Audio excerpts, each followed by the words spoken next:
Way to go, Tic Tac! That's how you punch. Wakanda forever! Nah, you wouldn't have heard of me. Let me put you on hold. Dance off, bro! He's a friend from work! I can do this all day. Yeah, I know. What up, guys? It's Dom, and welcome back to another TV show review. Today we are going over and ranking House Season 8. We are finally here, the finale of House, and boy, was it a good one. It wasn't the best one, but it surely was a good way to end the show. I think it fit really, really well. So let's go over why with the 7 essential aspects of a TV show.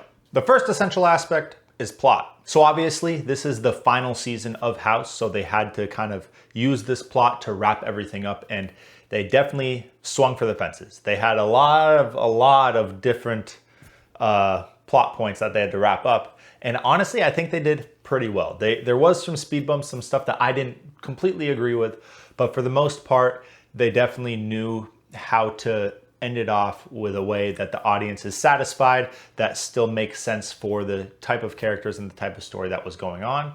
So yeah, I definitely think the plot was good. The second essential aspect is attraction. So I'll be saying it for the final time in these reviews. If you don't like the medical genre, you won't like House as much, but myself, I did not like the medical genre, and I watched House and now I do.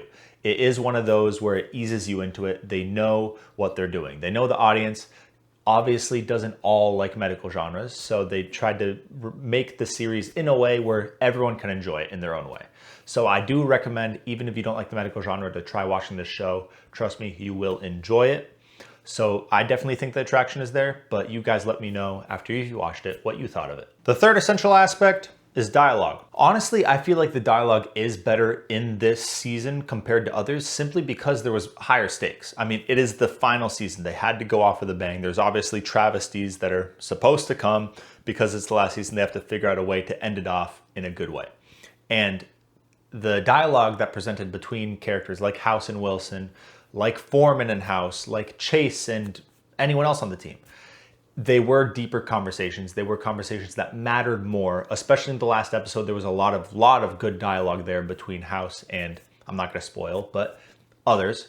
So yeah, 100% the dialogue was good in season 8. The fourth essential aspect is acting. So usually I only mention one actor, but I actually have 3 that I wanna mention because they all did a really good job and really made the finale what it was.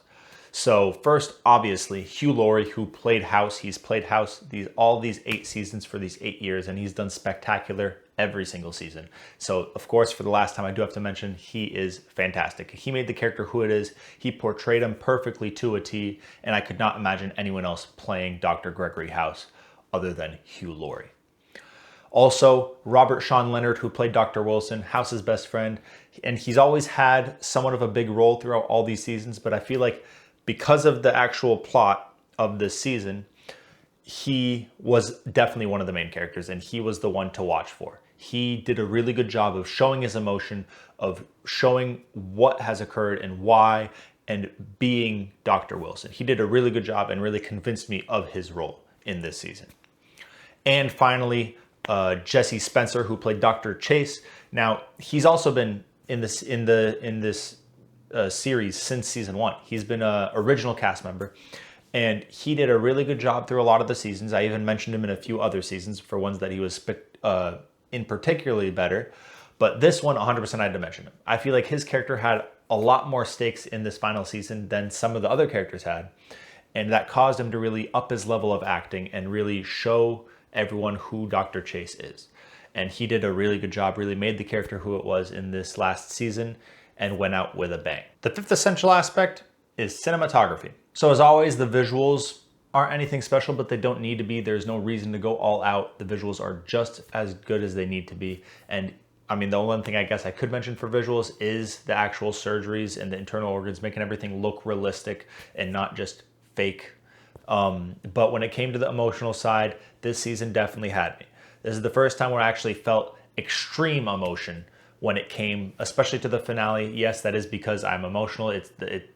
I've been watching this for 8 seasons now, and it's finally coming to an end, but also the actual plot got me to that point. They did a really good job of showing that kind of character emotional level to bring the audience in and have them also be emotional with the moment. So I think they did a good job emotionally and visually, just as good as they needed to do. So cinematography was also done well. The sixth essential aspect is soundtrack. And for the final time, I'm gonna say the soundtrack, nothing special. I mean, I have now since memorized the theme of this show, but that's simply because I watched it for 8 seasons in a row and it is branded into my brain. But for any casual viewer, I mean, even for me a little bit, it's not that memorable. It really just, it's so simple. It doesn't have a catchy theme or anything like that. It does what every other show does, where it just has intense music, sad music, happy music, angry music, just depending on the moment and what's happening in the show, because obviously dead silence is worse than nothing. So yeah, I think the soundtrack, it's not memorable, but I've said that for 8 reviews in a row now, so hopefully I'm done. And the seventh essential aspect is time. So I think this is kind of obvious, but when it comes to the actual show itself, the finale definitely stands the test of time. I mean, it is the final season. It's the last time you're gonna see these characters on screen in the way that they are. So 100%, no matter what happened, even if this season was bad, it still would have stood the test of time. But this one, however, wasn't bad, so it stood the test of time even more. Now, onto the rating. So I'm gonna give a season 8 a solid 75. I think it's 3/4 of the way to being a perfect season. I think it had that 25% where it was just not perfect. There was stuff that bothered me. There was things that were shown, or they're just the writing of the show that didn't sit with me well, especially for being the final season. You have to be put higher up on a pedestal when it comes to the final season. I mean, you have to end it off really good. If this is going to be the last time these characters are seen, especially for a show as loved as House, you gotta really do better. I believe that they could have done something much, much more and made it an amazing final season. They didn't. I mean, it was still good. That's okay. 75 is still a good score. It's just not quite at that 80 or 90 that I was hoping it was gonna be at. And finally, the rankings. So individually, it's going to be 4th, above season 2 and below season 7. Now, this to me was very close to season 7. Which is why I clearly put it above season 2, because I've clearly put season 7 above season 2. It just has more to offer emotionally and just everything wise. But when it came to why I did think season 7 has the edge over season 8 is because, one, I think the emotional side was pretty even in both. I just think that season 8 messed a little bit more up than season 7 did. I think everything was doing well. The finale was good in season 8, but somehow I think the finale of season 7 was a little bit more of a kicker. It was something that, if that's how they ended the show and nothing else, it may have been a better ending. I don't know. Honestly, I'm rethinking that. I do understand why they did that and why they continued it on to season 8. I just think season 7 had a little bit more to give when it came to the general audience of being able to connect with these characters and get to an emotional state where it can be more real for them. So season 7 to me is just the better season. And in all time, obviously it's going to remain first above Blue Mountain State season 1 through 3. Now, I think it was in first after the first 3 seasons, and it never dropped. It never went below it. It was clearly the better show. It just has more to give, more emotional, better acting, more substance when it came to the plot. I just think it overall is the better show and more worth watching than Blue Mountain State. Now, I love Blue Mountain State. It is one of my favorite shows, but not for the value of a good TV show, but because it's just funny. I just enjoy watching the show. I can have that on in the background and always get a laugh out of it. But House, when it comes to a good TV show, is definitely higher up on the list. That's all I have for House Season 8, the finale.